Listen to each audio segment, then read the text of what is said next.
História da Redenção, capítulo 30. A ressurreição de Cristo.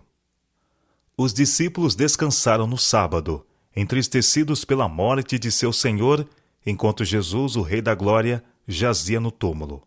Aproximando-se a noite, soldados estacionaram-se para guardar o lugar de repouso do Salvador, enquanto anjos invisíveis pairavam sobre o local sagrado. A noite passou-se vagarosamente, e enquanto ainda era escuro, os anjos vigilantes sabiam que o tempo para o livramento do amado Filho de Deus, seu querido comandante, era quase vindo.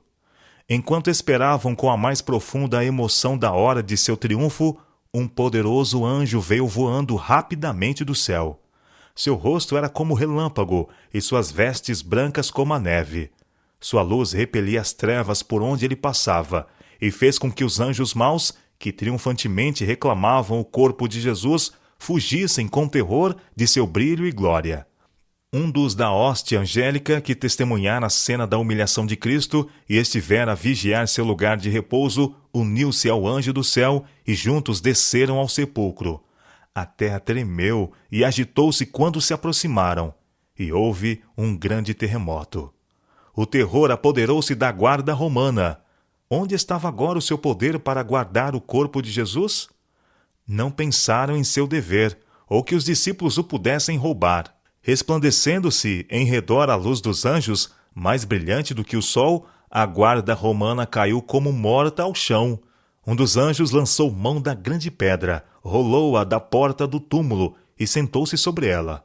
O outro entrou no túmulo e da cabeça de Jesus desatou o pano. Teu Pai te chama. Então o anjo do céu, com uma voz que fez a terra tremer, bradou: Filho de Deus, teu Pai te chama. Sai! A morte não mais poderia ter domínio sobre ele. Jesus ressurgiu dos mortos qual vencedor triunfante. Com temor solene, a hoste angélica contemplou a cena. E saindo Jesus do sepulcro, aqueles anjos resplandecentes prostraram-se em terra, em adoração, e saudaram-no com cânticos de vitória e triunfo. Anjos de Satanás haviam sido obrigados a fugir de diante da luz brilhante e penetrante dos anjos celestiais, e amargamente se queixaram ao seu rei de que a presa lhes houvesse sido violentamente tomada, e aquele a quem tanto odiavam havia ressuscitado dos mortos. Satanás e suas hostes tinham exultado de que seu poder sobre o homem decaído houvesse feito com que o Senhor da vida fosse posto no túmulo. Mas curto foi o seu triunfo infernal, pois ao sair Jesus de sua prisão como um vencedor majestoso, Satanás soube que depois de algum tempo ele deveria morrer e seu reino passaria àquele a quem pertencia de direito. Lamentou e encolerizou-se de que, não obstante todos os seus esforços, Jesus não fora vencido, mas abrira um caminho de salvação para o homem, a quem quer que quisesse, nele andaria e se salvaria. Os anjos maus e seu comandante reuniram-se em conselho para considerarem como poderiam ainda trabalhar contra o governo de Deus. Satanás mandou seus servos irem aos principais dos sacerdotes e anciãos. Disse ele: Nós conseguimos enganá-los, cegando-lhes os olhos e endurecendo-lhes o coração contra Jesus. Fizemos-los crer que ele era um impostor. Aquela guarda romana levará a odiosa notícia de que Cristo ressuscitou. Nós levamos os sacerdotes e anciãos a odiar a Jesus e matá-lo. Agora mostrai-lhes que, se tornar conhecido que Cristo ressuscitou, eles serão apedrejados pelo povo por matarem um homem inocente. O relatório da guarda romana. Como o exército de anjos celestiais se afastasse do sepulcro e se desvanecesse a luz e glória, a guarda romana arriscou-se a levantar a cabeça e olhar em redor de si. Encheram-se de espanto ao verem que a grande pedra tinha sido rolada da entrada do sepulcro e o corpo de Jesus desaparecera. Foram apressadamente à cidade para fazerem saber aos sacerdotes e anciãos o que tinham visto. Ouvindo aqueles assassinos a maravilhosa notícia, sobreveio a palidez a todos os rostos. Foram tomados de terror ao pensamento do que haviam feito. Se a notícia era exata, eles estavam perdidos. Por algum tempo ficaram sentados em silêncio, olhando uns para os outros, não sabendo o que fazer ou dizer. Aceitar a notícia seria condenar-se. Foram à parte para se consultarem quanto ao que deveria fazer-se. Raciocinaram que, se a notícia trazida pela guarda circulasse entre o povo, aqueles que mataram a Cristo seriam mortos como seus assassinos. Resolveu-se assalariar os soldados para conservar o assunto em segredo. Os sacerdotes e anciãos lhes ofereceram grande soma de dinheiro para que dissessem: vieram de noite os discípulos dele e o roubaram enquanto dormíamos. E quando a guarda indagou o que seria feito com eles por dormirem em seu posto, os oficiais judeus prometeram persuadir o governador e conseguir a segurança deles. Por amor ao dinheiro, a guarda romana vendeu sua honra. E concordou em seguir o conselho de sacerdotes e anciãos. Os primeiros frutos da redenção. Quando Jesus estava suspenso na cruz, clamou: está consumado. As pedras se partiram, a terra tremeu e algumas das sepulturas se abriram. Quando ele ressurgiu, vitorioso sobre a morte e o túmulo, enquanto a terra vacilava e a glória do céu resplandecia em redor do local sagrado, muitos dos justos mortos, obedientes à sua chamada, saíram como testemunhas de que ele ressurgira. Aqueles favorecidos santos ressurgidos saíram glorificados. Eram escolhidos e santos de todos os tempos, desde a criação até os dias de Cristo. Assim, enquanto os chefes judeus procuravam esconder o fato da ressurreição de Cristo, Deus preferiu suscitar do túmulo um grupo, a fim de que testificasse que Jesus ressuscitara e declarasse sua glória.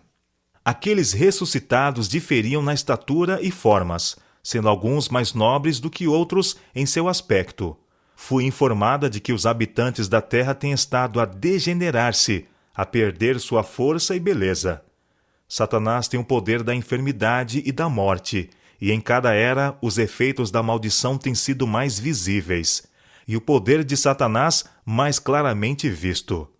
Os que viveram nos dias de Noé e Abraão pareciam-se com os anjos na forma, beleza e força. Mas cada geração subsequente tem estado a ficar mais fraca e mais sujeita à moléstia, e sua vida tem sido de mais curta duração. Satanás tem estado a aprender como prejudicar e enfraquecer a raça.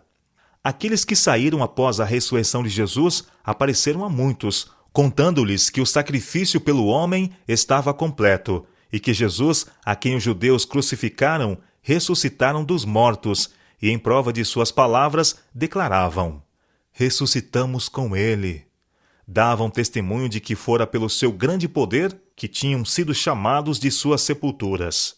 Apesar dos boatos mentirosos que circularam, a ressurreição de Cristo não pôde ser escondida por Satanás, seus anjos ou pelos principais dos sacerdotes, pois aquele grupo santo, retirado de seus túmulos, espalhou a maravilhosa e alegre nova.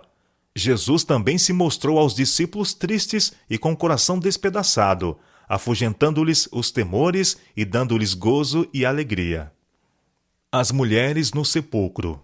Cedo, na manhã do primeiro dia da semana, antes que fosse claro, santas mulheres vieram ao sepulcro, trazendo suaves especiarias para ungir o corpo de Jesus. Notaram que a pedra pesada tinha sido rolada da entrada do sepulcro, e o corpo de Jesus não estava ali. Desfaleceu-lhes o coração, e temeram que os seus inimigos houvessem levado o corpo. Subitamente viram 2 anjos com vestes brancas, com rosto brilhante e resplandecente. Esses seres celestiais compreenderam a intenção das mulheres, e imediatamente lhes disseram que Jesus ali não estava, que tinha ressuscitado, mas que podiam ver o lugar onde jazera. Mandaram-nas ir e contar a seus discípulos que ele iria diante deles para a Galiléia. Com temor e alegria, as mulheres dirigiram-se apressadamente aos discípulos entristecidos e contaram-lhe as coisas que tinham visto e ouvido. Os discípulos não puderam crer que Jesus houvesse ressuscitado, mas, com as mulheres que tinham levado a notícia, correram apressadamente ao sepulcro. Verificando que Jesus ali não se achava, viram suas roupas de linho, mas não puderam crer nas boas novas de que havia ressuscitado dentre os mortos. Voltaram para casa, maravilhando-se com o que tinham visto, e também com a notícia a eles levada pelas mulheres. Maria, porém, preferiu demorar-se em redor do sepulcro, pensando no que tinha visto, e angustiada com o pensamento que pudesse ter sido enganada. Pressentia que novas provações a esperavam. Sua dor se renovou, e ela irrompeu em amargo pranto. Abaixou-se para olhar de novo dentro do sepulcro, e viu 2 anjos vestidos de branco.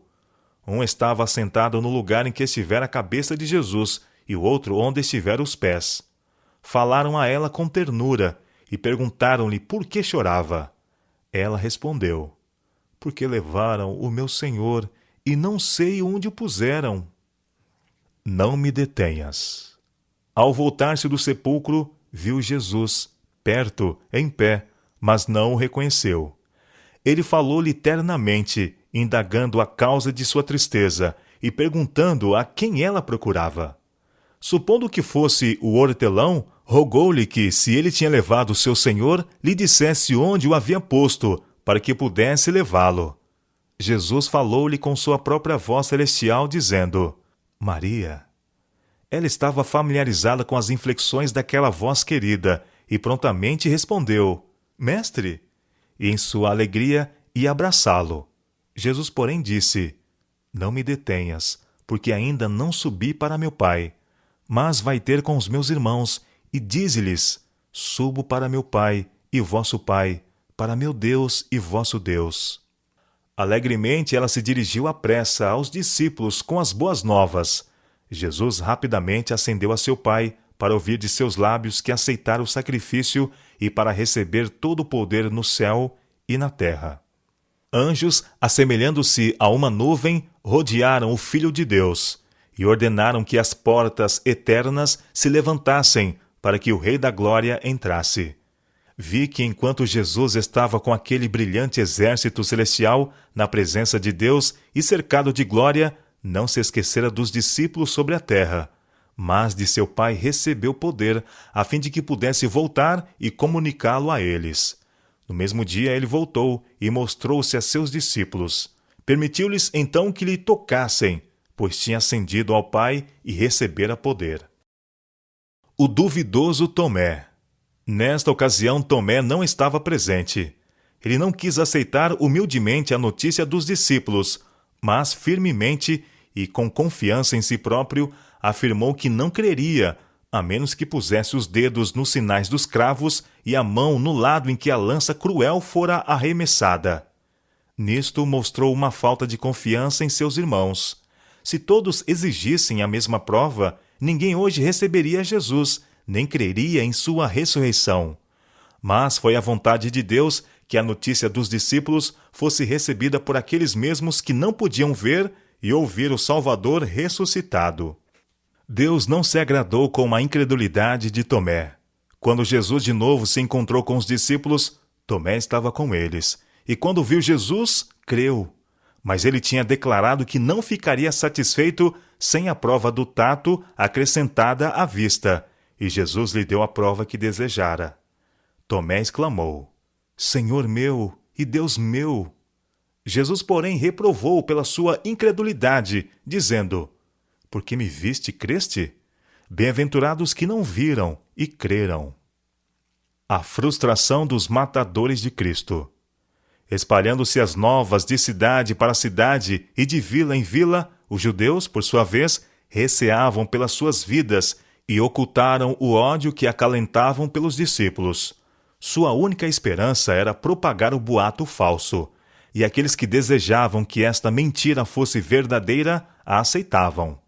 Pilatos estremeceu ao ouvir que Cristo havia ressuscitado.